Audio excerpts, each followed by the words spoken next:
Hello दोस्तों, welcome back to my YouTube channel. तो दोस्तों आज के वीडियो में देखेंगे टॉप 20 जीके क्वेश्चंस जो अक्सर गवर्नमेंट एग्ज़ाम में पूछा जाता है।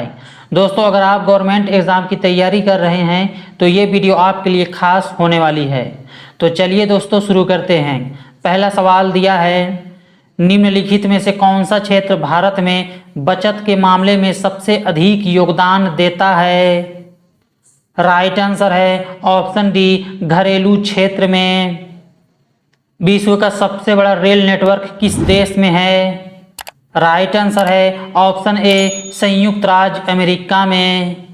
तो दोस्तों अगर डिटेल में देखें तो संयुक्त राज्य अमेरिका की रेलवे सड़कों जिनकी कुल लंबाई 2,28,000 किलोमीटर है, इसको दुनिया का सबसे बड़ा और सबसे व्यापक नेटवर्क माना जाता है।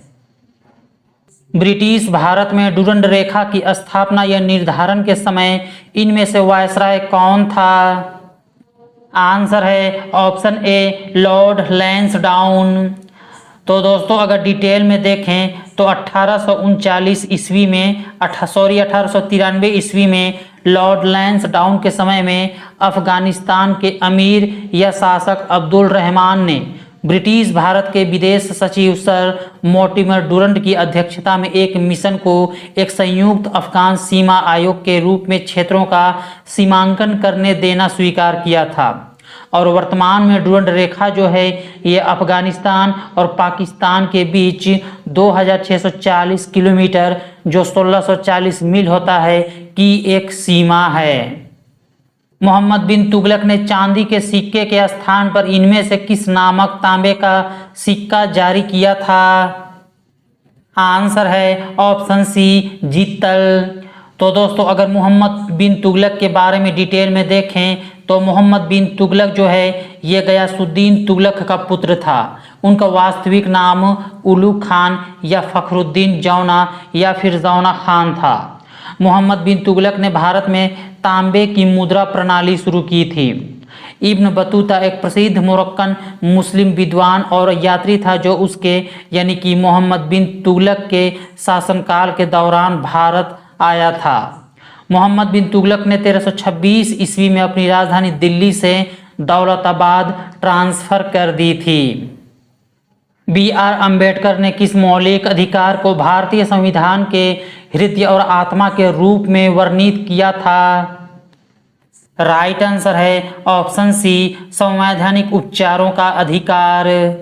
तो दोस्तों अगर डिटेल में देखें तो भारत में किसी व्यक्ति को अपने मौलिक अधिकारों को बनाए रखने के लिए सुप्रीम कोर्ट में याचिका दायर करने का कानूनी अधिकार है। यह अधिकार सुप्रीम कोर्ट और हाई कोर्ट के लिए क्रमशः अनुच्छेद 32 और अनुच्छेद 226 द्वारा संरक्षित है। इसे संवैधानिक उपचारों का अधिकार कहा जाता है।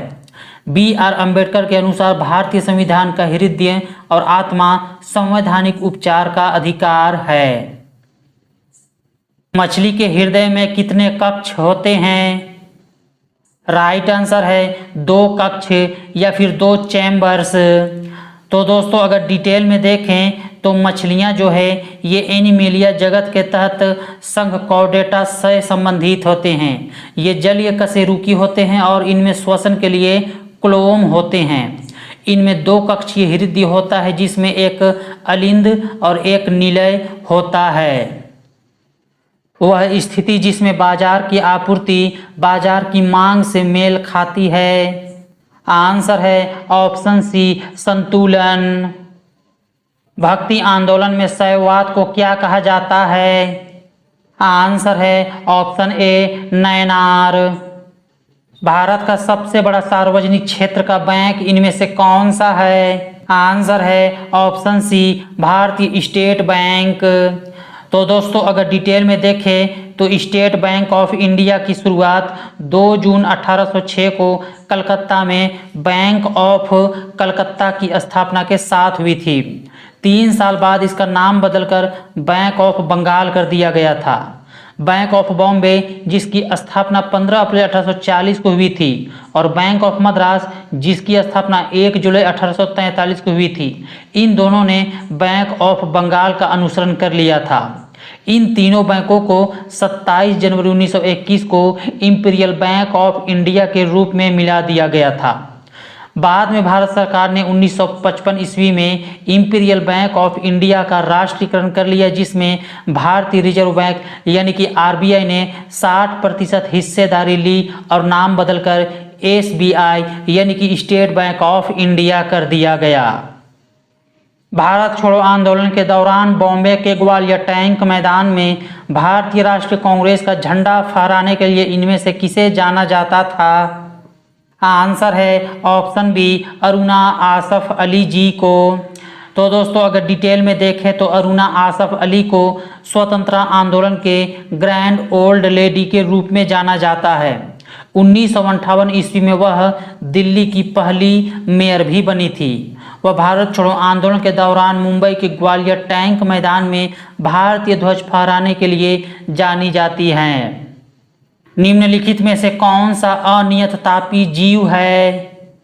राइट आंसर है ऑप्शन ए, शार्क। निम्न में से कौन सा खेल नेपाल का राष्ट्रीय खेल है?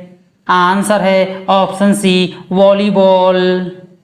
माई लाइफ माई मिशन इनमें से किसकी आत्मकथा है? आंसर है ऑप्शन डी, बाबा रामदेव।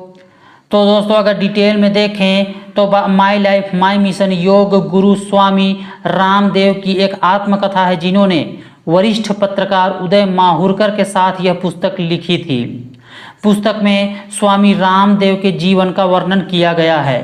यह पुस्तक पेंगुइन रैंडम हाउस द्वारा प्रकाशित की गई है।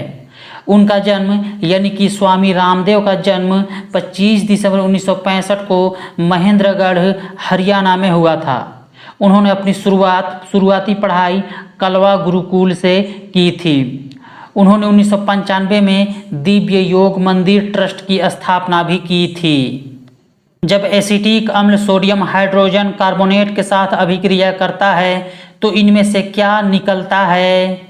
आंसर है option B, carbon dioxide. WWF का अर्थ इनमें से क्या है? आंसर है option C, world wildlife fund.